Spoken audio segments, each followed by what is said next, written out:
tọ́ iléeṣẹ́ ológun ti sọ̀rọ̀ o. Wọ́n ní gbogbo ìròyìn jákujàku èyí tí à ń gbọ́ tí wọ́n sọ wípé wọ́n fẹ́ dìtẹ̀ gba ìjọba lọ́wọ́ ààrẹ President Bola Ahmed Tinubu. Tá a bá wo inú ìwé Premiums, a máa rí pé ìròyìn jáde ń bẹ̀ níbi ọjọ́ méjì sẹ́yìn. Bákan náà ni pé Sahara Reporters òun náà gbé ìròyìn bákan náà tí wọ́n ní wọ́n ti kó wọn o. Àwọn wo ni? Wọ́n ní àwọn sójà bíi mẹ́rìndínlógún kan eléyìí tó yẹ pé wọ́n ń gbìmọ̀ pọ̀ láti gba ìjọba kúrò lọ́wọ́ Bọ́lá Ahmed Tinubu. Bákan náà tí wọ́n sì fi ẹ̀sùn kan kalẹ̀ wípé ní ìgbà tó ti pé àwọn èèyàn tí a jẹ́ ọmọ Nàìjíríà wọ́n ti ń fi ẹ̀hónú hàn nípa wípé ebi ń pa àwọn èèyàn ń bẹ nílùú. Wọ́n nítorí ìdí eléyìí òun ni àwọn sójà yìí, àwọn òṣìṣẹ́ ológun yìí iná fi kóra wọn jọ tí wọ́n sọ wípé n tó kù òun ni pọ́n káwọn gba ìjọba lọ́wọ́ President Bola Ahmed Tinubu. Ilé ológun ti wá sọ̀rọ̀, wọ́n ní sẹ́rí gbogbo ìròyìn yìí ìròyìn ẹlẹ́jẹ̀ lásán ìpè ni o. Wọ́n ní kò sí tó jọ, kódà kò sí tó fẹ́ súnmọ́ nítorí pé kí ni digbidigbi gẹ́gẹ́ bí karahun bó ṣe máa ń wà lára àgbín ni àwọn ti wà pẹ̀lú ìjọba President Bola Ahmed Tinubu. Kò sí mímì kan tí yóò sì mì ìjọba yìí torí pé kí ni digbidigbi làwọn wà lẹ́yìn rẹ̀. Bákan náà wọ́n ní bó ti jẹ́ pé àgbékalẹ̀ ṣiṣẹ́ ológun òun ni wípé ẹni tó bá ṣe àṣemáṣe nínú sí ológun káwọn gbé panel káwọn gbé dìde fún wọn. Bákan náà káwọn sì mọrú ẹjọ́ tí àwọn ò dá fún wọn. Wọ́n ní ilé ló ṣẹlẹ̀ o sí àwọn 16 tí wọ́n sọ pé àwọn kó, kì í ṣe pé wọ́n dìtẹ̀ láti gba ìjọba.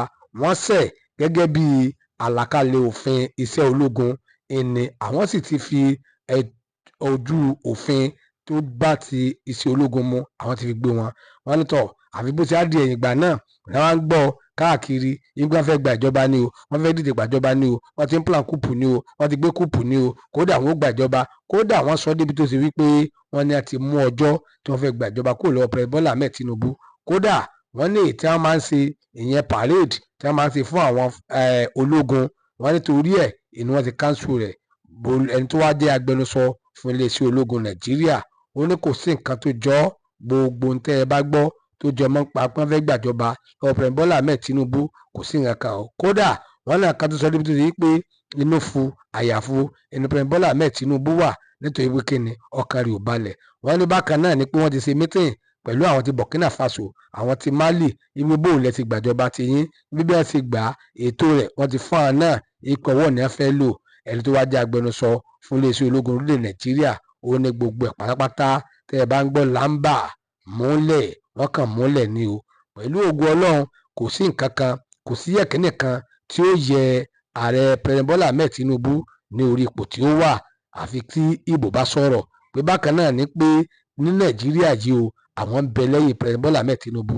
Ṣé iṣẹ́ ribiribi tí ò lẹ́gbẹ́ sí ni la fẹ́ sọ ni àbí gbogbo àwọn nǹkan amáyédẹrùn oríṣiríṣi ọlọ́jọ́ ọ̀jọ̀wọ́n tí President Bola Ahmed Tinubu tó ti ń ṣe àbí tí àwọn iṣẹ́ ṣe títí la fẹ́ sọ ni nípa ètò ọ̀gbìn, nípa ètò ẹ̀kọ́, ẹ̀tún wo student loan olóògbé la fẹ́ kà nínú Adípèlé ṣé irú ìjọba báyìí lásọpọ̀ àfẹ́ tọ́pù pé kò sí ẹnì kankan, kódà kò sí èròǹgbà rẹ̀ lásán bí ó ṣe wípé àwọn kan tó jẹ́ ológun tí wọ́n ṣe àṣemáṣe gẹ́gẹ́ bí ẹni tí èso ológun ṣe ń ṣàṣemáṣe gẹ́gẹ́ bí ọlọ́pàá ṣe ń ṣàṣemáṣe. Irú àṣemáṣe wo náà ni ètò ìpín kíni ó lòdì sí òfin ológun, kò wá ní nǹkan kan ṣe pẹ̀lú wọ́n fẹ́ gbàjọba wọn gbàjọba. Ìní àwọn tí à ń dákọ̀ wọ́n sì ti kó wọn síbi tó yẹ kí wọ́n kó wọn sí, wọ́n ti ń fèsì panel tiwọn tí ò ká anybody lápá lẹ́sẹ̀. Gbogbo tẹ́ ẹ wá gbọ́ ní Premium newspaper bákan náà èyí tẹ́ ẹ gbọ́ ní Sahara Reporters nípa pé wọ́n fẹ́ gba ìjọba lọ́wọ́ President Bola Ahmed Tinubu kò sí nǹkan tó jọ irọ́ lásán Nigeria level tí ò mú nǹkan kan jáde àfi irọ́. Bákan náà à ń fi àsìkò yìí sọ gbogbo àwa náà tí àwa náà ń gbọ́ gbogbo báwọn náà bá ṣe wá rí sí ẹja bọ́ comment section ẹ jẹ́ káwa náà sọ̀rọ̀ kí ni a rí sí i. Ṣé bó ṣe lọ ṣe àgbà bẹ́ẹ̀, bóyá àgbà bẹ́ẹ̀, bóyá àgbà bẹ́ẹ̀, bóyá Premium iná ń parọ́ ẹja sọ̀rọ̀ sí ní abala àríwísí ìyẹn comment section. Bóyá Sahara Reporter iná ń parọ́, bóyá Sahara Reporter àti Premium iná jọ ń kà mú wa ẹjọ́ ń gbé wa ní gógó ẹja mọ̀, bóyá iléeṣẹ́ ológun sì náà ní ń parọ́ fún wa ẹ jẹ́ ká mọ̀ nítorí pé kíni ìtí wọ́n bá sọ òun náà ni.